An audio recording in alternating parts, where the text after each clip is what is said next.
is going on, everybody? This is Trudger MC, and today I thought it'd be kind of fun if we look back at some of McFarlane's work and we look at, well, my top 10 favorite DC figures that have come out of the McFarlane DC Multiverse line and that sort of thing.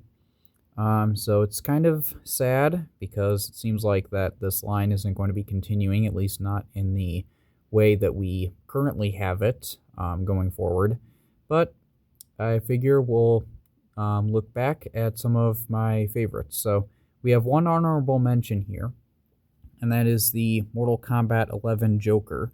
And he is an honorable mention because, well, this is one of my favorite McFarlane figures, but he's technically not a DC figure. This is a Mortal Kombat figure. And so even though, he technically doesn't count, I would say, he's definitely worth considering because this is my favorite Joker that they've made. And I think that he fits in really well with the DC figures. So I would say that he's definitely cool, definitely worth picking up if you can find it for a good price. But yeah, he's technically not a DC figure, so that's why he is an honorable mention. So in terms of the actual top 10 list, coming in at number 10, we have my first DC McFarlane figure, and that is Harley Quinn from the Suicide Squad. Yes, this was the first DC McFarlane figure that I got. And yeah, I can tell the story with that another time. But yeah, this is the first one, and I think that for my introduction to the series, this was pretty good. I thought that it looked really accurate to the movie, although I do wish that they had gone with the outfit that she had at the beginning of the movie. I thought that that outfit was really cool, but regardless, this is the outfit that she has for most of the movie, so it makes sense that they would adapt this. But I like the attention detail with the tattoos and all of that. And yeah, like I said, this is the first one that I got, so definitely worth consideration there. And like I said, the Joker fits in really well with the DC figures, so that's why he's an honorable mention. And so Harley Quinn from the Suicide Squad is number 10. And then coming in at number 9, I'm sure this will be controversial, if not for the figure, but for the character. That is Carrie Kelly Robin. And fun fact, this is actually my favorite Robin. I know that a lot of people would say like Dick Grayson or Tim Drake, but Carrie Kelly is actually my favorite Robin. And I think that this figure is translated really well. It looks a lot like the artwork, whether you're talking about the original Dark Knight Returns comic or if you're talking about the 2-part animated movie. I think that it looks really good, but it also has kind of a realistic look to it, to where it doesn't look too stylized. So you can kind of put her in with the kind of like live action or video game figures, and she kind of fits in as, looking the part. So I think that she's really cool. I do have an issue with her ankle where there actually isn't a point of articulation there. But besides that, I think that it's fun. I like having the cape being all stylized like that, to where you can kind of give her a dynamic pose to where she can't just stand straight up and down because of the bad ankle, but you can still find fun ways to pose her. And so that is why she is number 9 for me. And then coming in at number 8, we have my first Batman from the McFarlane line. So if you don't already know, you might be wondering, well, what was his first Batman figure? It was this one here from Justice League, the Amazovirus. I found this at a Best Buy, believe it or not. I saw this and I was like, hey, I don't have a Batman for my collection yet. Might as well get this one because it looks cool. And it reminds me of the Lego Batman video games, to where Batman and Robin have all of these different suits that have different abilities and give them protection or give them like different things that they can do and all of that. So it reminds me of that. This is just some suit that Batman has for emergencies and all of that. But on top of that, he's got a lot of really cool details there. And I have reviewed this figure, so check out the review for more information. But yeah, this was my first Batman, and I think he's really cool. So there we go. There is that, my first Batman, coming in at number 8. And coming in at number 7, we have my favorite Batman villain, who is Dr. Jonathan Crane. And this is the Arkham Knight version of Scarecrow. And I think that it looks good. I will be honest here that it's not, like, fully accurate because there's really it's mainly black. Like, the figure is mainly black, and, there's a lot of detail there that's just not painted, like these ropes and all of that, but honestly, I don't mind it too much because I kind of have the idea of, like, this guy is, like, dark and in the shadows and all of that, so it kind of makes sense that he wouldn't have a whole lot of details. I don't know, that's just how I picture it. But I think he's really cool. I am a fan of Arkham Knight and, of course, Scarecrow. Um, so, yeah, I think that it looks really good, and so getting both of those together in a McFarlane figure, I thought that that was cool. Even though he doesn't really come with any accessories, I think that that's still fine. So he is my number 7 pick. And then coming in at number 6, as I'm knocking things over behind me, coming in at number 6, we have this guy, the Riddler from The Batman. So the reason why he is number 6 is because I like the idea of, you could say that this is, you know, the Paul Dano Riddler, because that's what he looked like in the movie. But if you remember, at the end of the movie, when Batman is, you know, at the City Hall or whatever that is, there are a whole bunch of guys dressed up exactly like this, and he has to take them all out. So he kind of had, like, Riddler followers that dressed up exactly like he did. So I picture that, like, you could say that this is just, you know, the Paul Dano Riddler, or you could say if this is just some Riddler henchman, and that's what I do.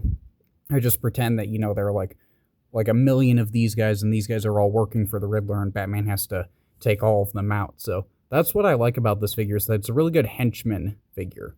And it's also accurate to the movie. So there you go. I think that it's really cool, and I feel like that is the ideal henchman figure. So he is my number 6 pick. Then coming in at number 5, we have one of my favorite comic book characters of all time, and that is Jason Todd. And this is the Three Jokers version of Red Hood, which I actually found at an antique store. Believe it or not, I found this at an antique store, and I was so confused because I was like, this is a new figure, because this figure was, I think he was like less than a year old when this figure actually came out when I found it at an antique store. I was like, why is this here? But at the same time, I wasn't complaining. So, yeah, I think that he looks cool. Three Jokers actually has, it's not my favorite comic book or anything like that, but it does have my favorite look for Red Hood.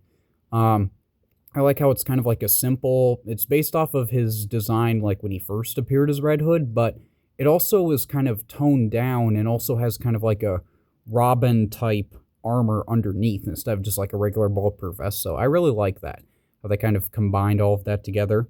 And yeah, he's fun to pose. I gave him some weapons from the accessory pack. I think that he looks good with them.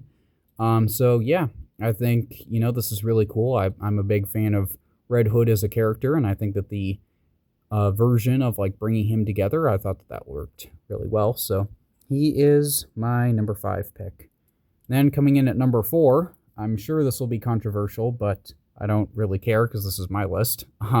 This is my favorite Batman figure that McFarlane has made. You might be wondering, well, Todd has made a whole bunch of Batman figures. Which one is your favorite? It is the Batman and Robin Batman, based off of the Build-A-Figure series. So the Mr. Freeze Build-A-Figure, not the Batman and Robin Batman that came in the 6-pack. And the main reason for, you know, the main differences is the color scheme. The shade of blue on the 6-pack version is different, but the main difference for me is the cape. And this is my favorite cape that McFarlane has ever made, because it's kind of soft goods, but also kind of like hard rubber, like PVC or whatever, and it works so well, and it looks so accurate, and it complements the look so well. And so there's that, and as a legitimate fan of Batman and Robin, and I will forever defend that movie, but as a fan of that movie, I can say that this looks completely accurate. Like, this is exactly what Batman looked like in the movie, and I just think that it works really well. Do I wish that he came with alternate hands and weapons? Yeah. Does that really bother me? Because I mainly just have him standing here. It doesn't bother me that much. I think that he works really well. I think that he looks cool. So he is my favorite Batman, and he is my number 4 pick for the DC McFarlane figures. Now, to anyone still watching that didn't click away from the video in anger or anything like that, coming in at number 3, we have the Birds of Prey Harley Quinn. And this is my favorite Harley Quinn figure that they've made. I know they've only made a few of them, but this is my favorite out of them. I like the detail with, like, the jewelry and the overalls and all of that. And I like her with weapons from the accessory pack. Shoutouts to the McFarlane accessory pack that has been supplying a lot of these figures with weapons. So yeah, I think that she looks cool. She looks fun. And as a fan of Harley Quinn, as well as the Birds of Prey movie, I think that it works. I think that's accurate. So there you go. That was my number 3 pick. And coming in at number 2, the silver medal here. It is a really weird looking figure, but that's kind of what I like about the DC line, like what McFarlane did. And we have the Last Night on Earth Wonder Woman. And I'm sure this is probably a hot take or whatever, but this is my favorite look for Wonder Woman. And I'm not talking about the Last Night on Earth comic design. I'm talking about this version of the comic design.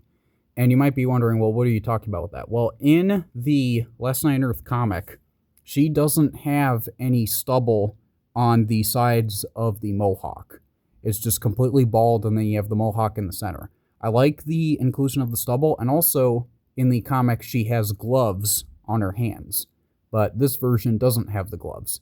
So I don't know what it is about those two changes, but this is my favorite look for Wonder Woman. I like how she looks like, you know, this battle-hardened, you know, warrior and all of that, and her, like, surviving in the wasteland. And I don't know, I just think it looks really cool. So when I think of Wonder Woman, I immediately think of this. And, yeah, this is my favorite look for Wonder Woman, and so, of course, she had to be high on the list, so she's my number 2 pick. But then, with number 1, if you saw my review of this figure, you know just how much I was like, oh my goodness, this is so good. And you can probably guess what it is, but it is the Batman Forever Two-Face. And I just cannot stop talking about how much I like this figure and how much this figure means to me, because there's kind of like a personal story involved with not exactly this figure or this design, but something similar to it. And I'll probably go into more detail with that later, with the video that I have planned for March. But regardless, we have this really good looking figure, and like I said, check out my review, and I will just go over of, oh my goodness, it's so good, look at all these details. So yeah, but he had to be number 1. So there you go. That is my list. I'm sure that's controversial, but hey, that's my list. I want to know what your list is. Put that down in the comments, if you're willing, or just say, like, this is my favorite DC figure that McFarlane's made, or anything like that. But if you enjoyed this review, you like any of these figures or anything like that, do be sure to leave a like. I am very curious to know what your favorites from the line are. If you want to subscribe, you definitely can. Stay tuned, because I have other videos like this planned. But other than all of that, I do hope that you enjoyed. I hope that I'll see you all later.